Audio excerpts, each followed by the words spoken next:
Donc la gangrène de Fournier, voilà, ça regroupe fasciite nécrosante, dermohypodermite nécrosante. Les anglo-saxons, ils ont voulu tout mettre ensemble parce que cette séparation est pas très pertinente cliniquement avec l'infection nécrosante des tissus mous. Et la gangrène de Fournier, décrite par le vénérologue français de l'hôpital Saint-Louis, qui concerne lorsque les atteintes touchent le périnée. C'est une problématique en fait très spécifique, la gangrène de Fournier, et ça c'est important à comprendre. Déjà, c'est une maladie extrêmement rare, on va le voir. Chaque chirurgien ou médecin est rarement exposé aux gangrènes de Fournier. C'est une maladie extrêmement grave.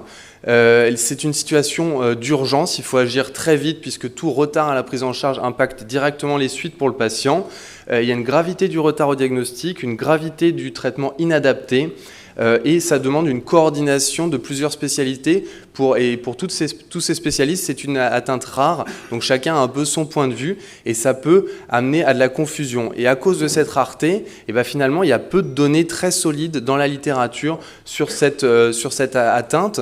Aux États-Unis, c'est 0,02% des hospitalisations, et vous voyez, aux États-Unis, en moyenne, c'est 0,6 cas par an par hôpitaux, les plus gros hôpitaux, 5% des hôpitaux américains en voient plus que 3 par an. Et quand on voit la répartition, vu que c'est des patients qui viennent aux urgences, dès qu'il y a un service d'urgence, on peut y être exposé, que ce soit un hôpital universitaire, non universitaire, et des structures publiques ou privées. Tout le monde est concerné par les gangrènes de Fournier à partir du moment où il y a un service d'urgence. Il y a ce ratio très fort homme-femme, 10 gangrènes de Fournier chez l'homme pour une atteinte chez la femme, donc ça atteint beaucoup plus l'homme. Par contre, ce qui ressort dans plusieurs études, c'est lorsque la femme est atteinte, c'est particulièrement grave et la mortalité est plus importante dans ce sous-groupe. Les comorbidités, c'est ce qu'on apprend dans les études de médecine, 70% des cas, le diabète, l'obésité, l'alcoolisme, l'immunodépression, les AINS. Donc le profil type, voilà, c'est l'homme de plus de 50 ans avec des comorbidités. Attention quand même, c'est visible à tous les cas et dans 30% des cas, il n'y a pas de comorbidité. Et j'avais personnellement pris en charge un gendarme de 30 ans, extrêmement sportif, sans antécédents médicaux, qui a été pris en charge pour une gangrène de Fournier avec un retard diagnostique parce que ça n'avait pas été évoqué au regard du terrain. Donc ça, c'est un des gros pièges, je pense, de la gangrène de Fournier. Un mot sur les inhibiteurs SGLT2, probablement certains en ont entendu parler, la revue de la SNFCP avait fait un mot là-dessus, donc il y a un surrisque qui est décrit, en tout cas l'ANSM le signale, sur cet antidiabétique oral avec un gros problème du biais de confusion, puisqu'évidemment c'est des patients diabétiques. Il y a une belle étude dans JAMA Internal Médecine qui a comparé prospectivement un suivi de patients avec un inhibiteur de SGLT2 et une cohorte de patients avec un inhibiteur DPP4, donc deux groupes de patients diabétiques de type 2 traités par antidiabétiques oraux. Il y avait un petit surrisque dans le groupe des inhibiteurs SGLT2 avec 6,7 gangrènes de Fournier en plus pour 100 000 patients année. C'était non significatif et ça représente très très peu de patients. Donc en réalité, les conclusions, c'est on peut donner cet antidiabétique oral. Le surrisque est incertain ou extrêmement faible. Le mécanisme n'est pas clair. Possiblement, ce serait parce que ce traitement augmenterait le risque d'infection urinaire chez des patients à risque de gangrène de Fournier. La porte d'entrée, dans 20% des cas, elle est anorectale, 20% des cas, elle est urologique, dans 20% des cas, et finalement, chez 30% des patients, aucune porte d'entrée n'est identifiée. Qu'est-ce qui c'est ? Ah, il n'y a plus d'écran ici. Concernant les germes de l'atteinte, dans 75% des cas, on a une atteinte polymicrobienne et dans 25% des cas, une atteinte monomicrobienne avec l'atteinte assez connue à streptocoque bêta-hémolytique du groupe A. Il y a des atteintes, ça c'est plus anecdotique, mais les germes marins type Vibrio qui sont extrêmement rares. Il y a une série taïwanaise où ces types 3 représentent 11% des fascites nécrosantes et on pense que c'est parce qu'ils mangent beaucoup de crustacés qu'il y aurait une contamination alimentaire.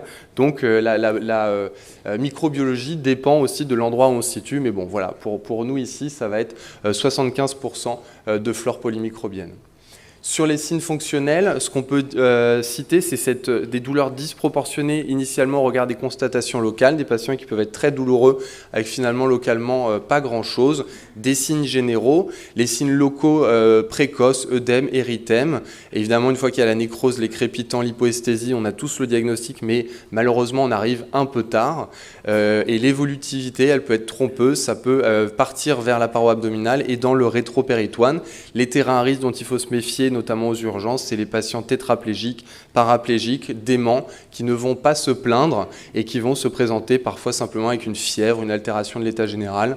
Voilà, c'est facile de donner le conseil il faut regarder le périnée, mais on imagine qu'en pratique pour les urgentistes, c'est pas si simple. Une étude a bien souligné le retard du diagnostic puisque le délai moyen entre les premiers signes et la consultation est de 5 jours et ça, c'est vraiment le cœur du problème dans la gangrène de Fournier.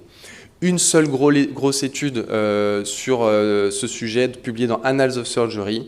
Donc, concernant les signes cliniques, c'est un faisceau diagnostique. Vous voyez, aucun des signes cliniques n'est extrêmement performant.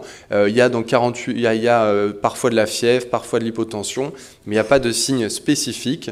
Concernant la biologie, il y a un score qui a été élaboré, mais comme souvent, ces scores en pratique sont très difficilement utilisables et on voit que leur performance n'est pas très bonne.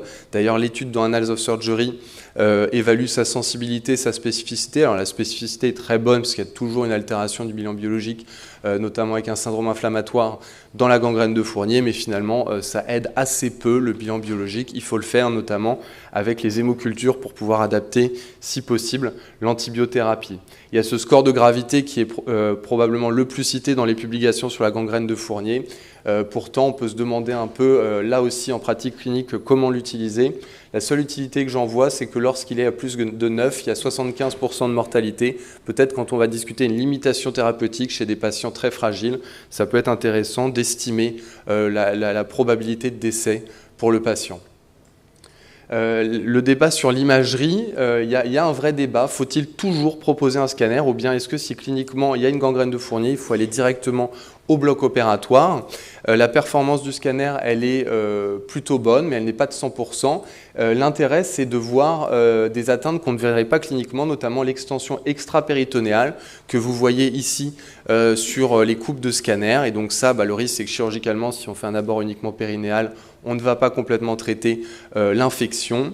Mais bon, voilà, il ne faut pas retarder la prise en charge pour attendre un scanner si le diagnostic est cliniquement évident. Il y a cette étude dans un centre américain, monocentrique, il y avait 36 patients qui n'ont pas eu du scanner et 36 patients qui ont eu un scanner.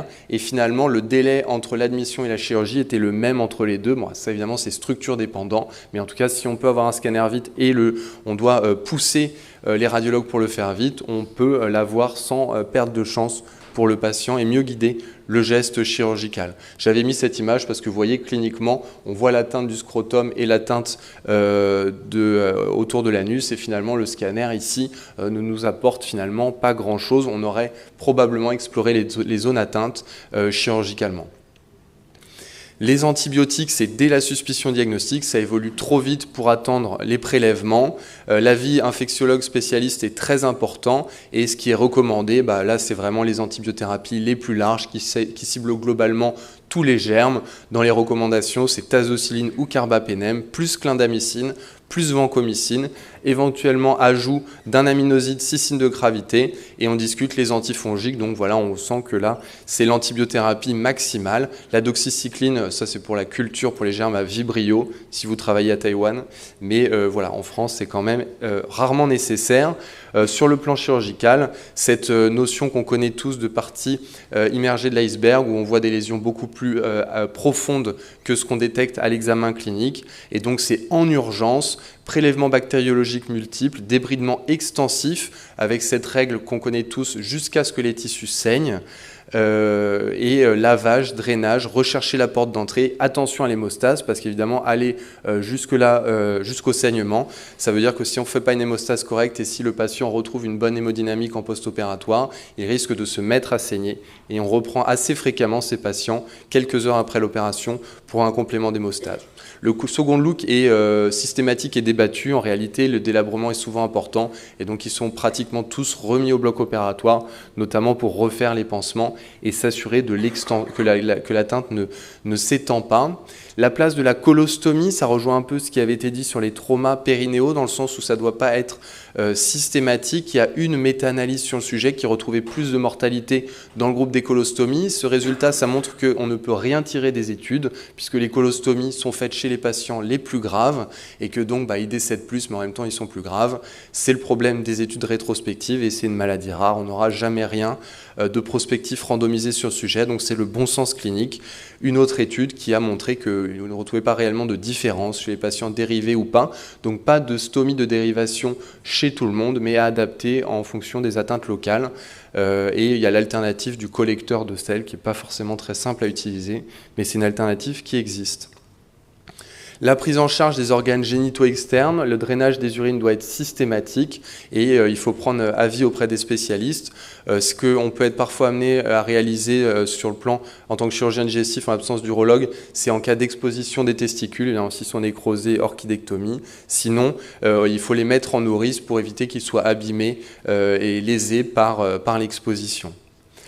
La place des pansements à pression négative, des études, voilà, le niveau scientifique repose sur des études rétrospectives de 5 à 10 patients sans groupe contrôle. Donc on ne sait pas si le VAC est utile comparativement à des pansements simples. Il y a un certain nombre d'intérêts, ça fait des pansements tous les 3 jours plutôt que tous les jours. C'est fait au bloc opératoire sous anesthésie générale, donc c'est confortable pour le patient. Il a pas mal pour l'équipe aussi infirmière dans le service parce que c'est des très gros pansements à faire. Par contre, les inconvénients, c'est que c'est parfois des vagues difficiles à faire, mal placées, avec des fuites.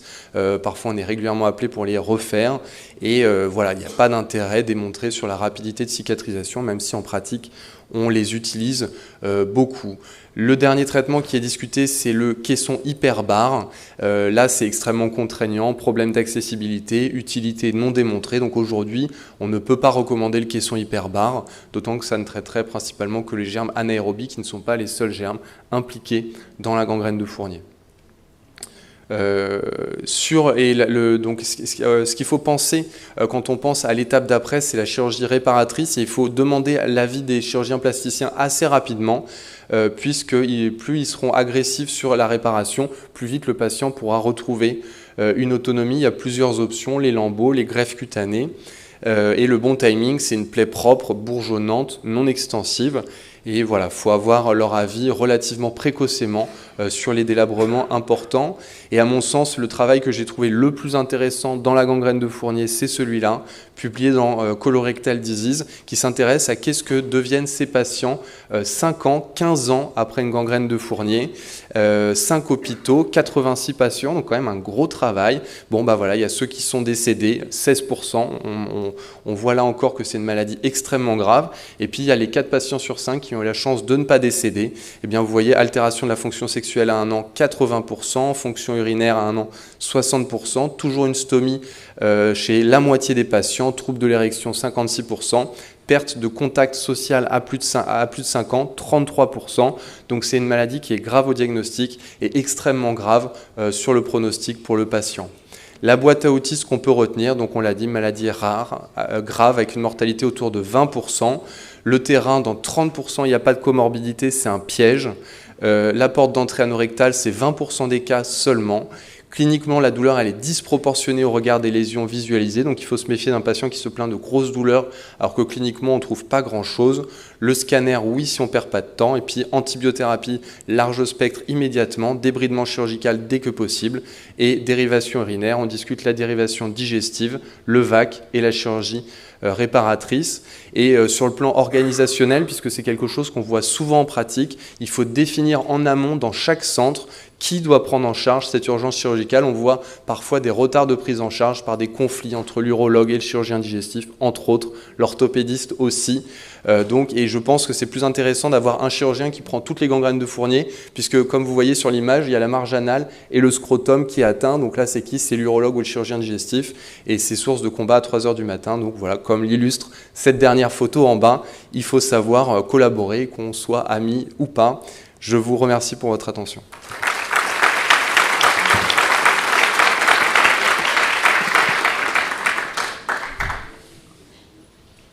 Merci. Des questions? Léon, vas-y. Ouais, moi, J'ai un commentaire, une question. Le commentaire, c'est je voudrais te remercier pour ce topo que j'ai trouvé mais exceptionnel, mais vraiment exceptionnel, hyper complet, très pratique et très simple. Et c'est toujours beaucoup plus de travail de faire simple que de faire compliqué. Donc vraiment, merci beaucoup, c'est absolument magnifique.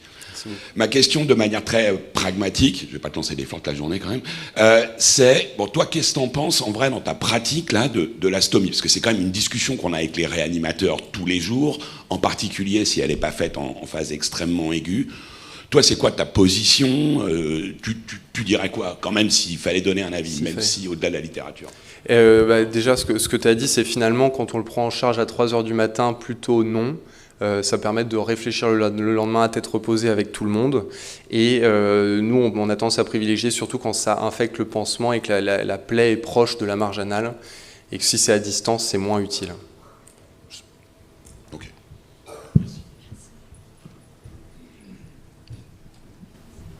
Merci, vraiment. Thierry Guéraud.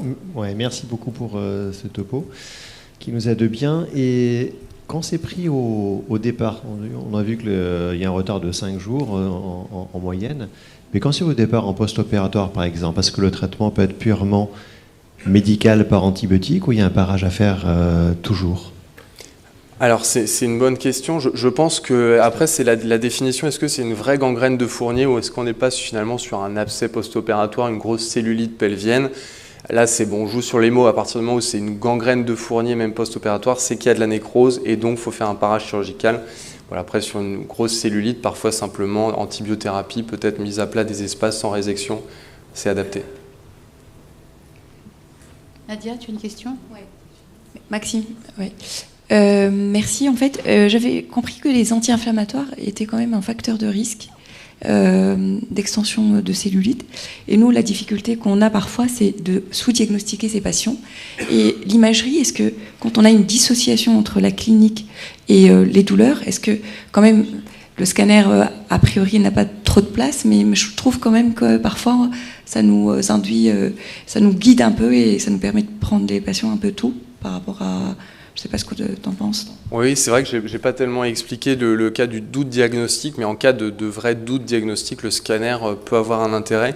Mais je pense quand même que le message, c'est qu'on regarde la gravité. Si le doute persiste, vaut mieux mettre à plat au bloc opératoire pour rien que d'attendre 24-48 heures, laisser évoluer. Mais un scanner totalement normal, avec un doute diagnostique clinique, voilà, ce serait rassurant. Bonjour. Et quelle sera votre attitude face aux patients qui ont un important trouble de coagulation et qu'il faut faire des débridements, donc trouble de coagulation aggravé par le sepsis ou par l'anticoagulant qu'il prend? Et quand est-ce que vous trouvez l'équilibre entre le risque hémorragique et l'extension des débridements? C'est vrai que ça, c'est la pire des situations auxquelles on est tous confrontés. C'est les urgences chirurgicales immédiates chez des patients avec des troubles de la coagulation. Mais dans ce cas-là, je pense qu'il faut quand même aller au bloc opératoire et l'anesthésiste aura un gros travail de contrôle de l'hémostase, éventuellement de transfusion, d'antidote. Mais la priorité, je pense que c'est quand même d'aller au bloc opératoire, de faire le débridement et que l'anesthésiste mette le paquet sur l'hémostase. Il faut se dire, bon, j'ai débridé jusqu'à tel niveau, il faut s'arrêter maintenant parce qu'à côté, il y a le risque hémorragique qui peut aussi faire perdre le patient. Quand est-ce qu'il faut se dire, bon, j'arrête ici, bon, je vais reprendre un peu plus tard pour continuer le débridement? En tout cas, si on retire toutes les zones nécrotiques, après, effectivement, chez quelqu'un avec un gros trouble d'hémostase, peut-être pas poussé, mais en tout cas, si on est incomplet sur l'excision des tissus nécrotiques, c'est vraiment ça qui risque de faire évoluer la nécrose et d'augmenter la mortalité. Alors voilà, après, est-ce qu'il va mourir du choc hémorragique ou du sepsis? Mais voilà, après, c'est vrai que ça devient du sens clinique en opératoire. Maxime, c'est que le cauchemar des modérateurs, c'est le retard. Et là, on y est. Donc, ça commence mal. Donc, c'est très bien, très bien. Et vous pouvez vous voir à la pause café, mais il faut qu'on continue. Voilà, merci beaucoup.